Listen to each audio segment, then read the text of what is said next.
มันนั่นแหละเนาะพี่น้องเนาะแต่พวกเขาซักมันมาเด้อพี่น้องเด้อสมลมสั่งอีมนมาพี่เด้อมันนางอันคนบริแง่แง่ได้เขาเว้าในหนึ่งเป็นสัตว์แนวหนึ่งได้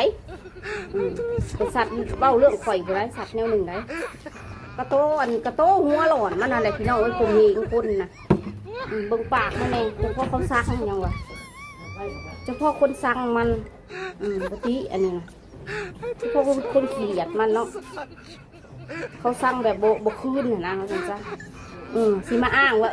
กูเคยมีเงินเป็นล้านเคยมีเจ้าเคยมีแต่เดี๋ยวนี้เจ้าบ่มีแล้วจะมีแต่ตัวแล้วตอนนี้จะสมาโทษว่าคอยคุมเองเจ้าบ่จะบดตัวของเจ้าเองจะทำตัวของเจ้าเองเจ้าด่าบาปด่าข้าเจ้าขึ้นลงขึ้นศาลกับเจ้าเองด่าแบบด่าจนสติแตกด่าจนจึ้งบ่อยู่ด่าจนบ่มีสติแหละนะว่าเขาเว้าเรื่องหยังสงบแล้วอีนี่ถือFCด่าลายเสียเสียเขาหรอFCด่าลายจนเสียเสียสติเสียเสียเนาะถือคนด่าลายเสียเสียมันเสียเสียกูก็เข้าใจอยู่ดอกกับเสียเสียกับมึงก็ขึ้นเบิ้งแหน่กับเสียกับคนละเสียแหน่เลยFCเขาหูเบิดแล้วมึงสีด่ากูในไรกับเขาหูเบิดแล้วละมุนเลยอีเอ็ม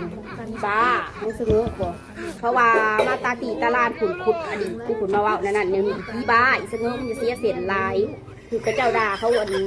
ปล่อยลายเสียเสียนะมึงเนาะสงบพี่บ้าปัญญาอ่อนเสียเสียเอ้าซ้ำนี้เด้ออีเสียเสีย